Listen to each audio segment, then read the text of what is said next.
बिस्मिल्लाहिर्रहमानिर्रहीम। शुरू अल्लाह के नाम से जो बड़ा मेहरबान और नहायत रहम करने वाला। अस्सलाम वालेकुम, welcome to my Shahzadi YouTube channel and today our topic is immunity. आज हम देखेंगे कि इम्यूनिटी क्या होती है और इम्यूनिटी इन इनवर्टिब्रेट्स में, इम्यूनिटी वर्टिब्रेट्स में। ये आज का हमारा टॉपिक है जिसे आज हम जो है वो कवर करेंगे। सबसे पहले अगर हम देखें तो इम्यूनिटी क्या होती है। मैकानिज़म या फिर defence have evolved in animal, जो कि एनिमल्स में जो है वो इवॉल्व हुआ है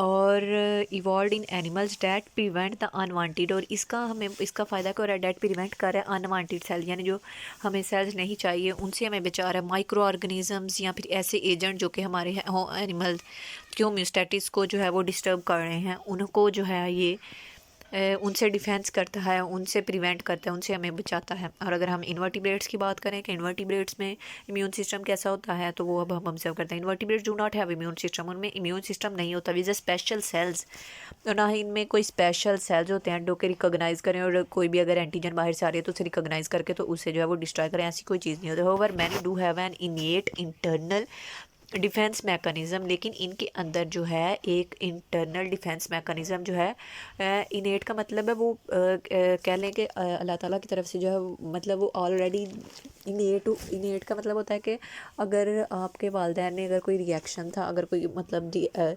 उन्हें रिएक्शन हुआ, कोई चीज़ मतलब रिएक्ट हुई, तो उन्होंने आगे जो रिस्पांस दिया था तो वही रिस्पांस जो है वो आगे जो है वो ट्रांसफ़र हो जाता है और उसी को हम जो है वो इनेट बोलते हैं। और ऐसा रिस्पांस जो कि इनेट है या फिर इंटरनल डिफेंस मैकेनिज्म होते हैं, जैसे में हम ना एग्जांपल में मोलस्कस की और इंसेक्ट्स की बात करेंगे। हमें कहा कि मोलस्कस और इंसेक्ट्स के अंदर जो है वो ग्रैनुलोसाइट्स होते हैं डेटर, और ग्रैनुलोसाइट्स की अगर हम बात करें तो इसका मतलब है ग्रेन। और ग्रीन का क्या मतलब है कि क्या कोई भी ऐसी चीज़ जो कि फैगोसाइटोस कर ले। फैगोसाइटोसिस क्या होता है कि किसी को भी बाहर से चीज़ फॉरेन एजेंट आया है और उसको जो है वो पकड़ के तो खा जाएगी, तो वो ग्रैनुलोसाइट्स इसके अंदर जो है इंसेक्ट्स और मोलस्कस दोनों में प्रेजेंट होते हैं। लेकिन अगर हम स्पेसिफिकली एक जो है वो आर्थ्रोपोड्स यानी इंसेक्ट्स की बात करें तो इनमें क्या चीज़ है, these cells can encapsulate foreign agent. और आर्थ्रोपोड जो है ये क्या करते हैं, अगर कोई बाहर से चीज़ आती है तो उसे एनकैप्सूल करते हैं, उसे कैप्सूल के अंदर बंद कर लेते हैं। And arthropods also possess another type of internal defence mechanism.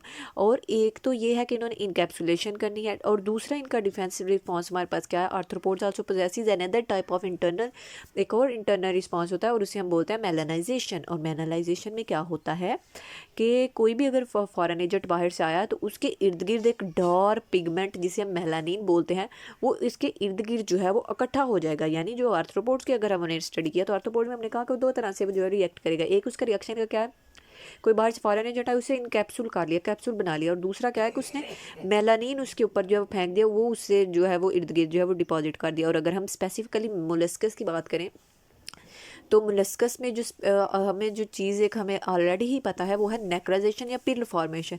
यानी मोलस्कस में क्या होता है, अगर कोई डस्ट पार्टिकल मोलस्कस के ज़रिए से अंदर इसके बॉडी में एंटर हो जाता है तो ये क्या करते हैं, इसके इर्द गिर्द जो है वो नेक्राइजेशन कर देते हैं, यानी ऐसे केमिकल्स प्रोड्यूस करते हैं जो के बाद में पिल यानी मोती बनाने में जो है वो काम करते हैं। और ये था this is all about the invertebrates immune response. And then we discuss the vertebrates immune response को जो है वो अभी हम डिस्कस करेंगे। तो सबसे पहले है हमारे पास वर्टिब्रेट्स और continuously expose to the micro organism, यानी जो हम वर्टिब्रेट्स हैं वो कॉन्टीन्यूसली माइक्रो ऑर्गेनिज्म, छोटे छोटे ऑर्गेनिजम्स के एक्सपोज होते रहते हैं। इसके अलावा मैक्रो मालिक्यूल्स, बड़े बड़े मालिक्यूल्स भी होते हैं, उनसे भी हम एक्सपोज होता रहता है। कैंसर सेल्स हैं उनसे एक्सपोज रहते हैं, और इनकी वजह से क्या होता है, डेट कैन कॉज डिजीज़। और ये जो है हमारे पास जो है ये डिजीज़ कॉज सकते हैं। लेकिन आगे क्या कह रहे हैं, fortunately they have an immune system. लेकिन इसका क्या है कि उन्होंने कहा है कि हमारे पास जो है एक इम्यून सिस्टम होता है, that defence against their exposure. यानी हमारे पास एक डिफेंस मैकेनिज्म, अल्लाह ताला ने एक हमारे अंदर एक डिफेंस मैकेनिज्म रखा है जिसकी वजह से जो है अगर कोई भी बाहर से चीज़ आती है तो हम उसके खिलाफ हमारी बॉडी जो है वो डिफेंस प्रोवाइड कर, जिसे हम कुव्वत मुदाफ़त भी कहते हैं। Immunity, what is immunity? Immunity को अगर हम देखें तो इसका वर्ड है इम्यून्स फ्री ऑफ बर्डन। ये refers to the general ability of an animals to reduce the harmful attacks. यानी कोई भी आपके पास से अगर एनिमल्स को जो है वो हार्मफुल अटैक हो रहा है तो उससे बॉडी को रेजिस्ट करने की जो एबिलिटी है, that is called the immunity. और इम्यूनिटी रिस्पॉन्स जो है वो लार्ज बड़े भी हो सकते हैं या फिर स्पेसिफिकली कॉम्प्लेक्स भी हो सकते हैं ऑफ डिफेंसिव एलिमेंट्स। और जो कि सारी बॉडी में फैले होते हैं, यानी हमारा जो डिफेंस सिस्टम है, हमारी जो चीज़ें वो सारी की सारी हमारी बॉडी में जो है वो फैली होती हैं। और this defence can be divided into the, और इसके जो डिफेंस हैं उन्हें हम दो कैटेगरीज में डिवाइड कर सकते हैं, एक है स्पेसिफिक और एक है हमारे पास नॉन स्पेसिफिक कैटेगरीज। और इसके अलावा जो अगर हम डिस्कस करें तो सबसे पहले है हमारे पास इम्यूनोलॉजी। इम्यूनोलॉजी क्या है कि is the study of this defence, वो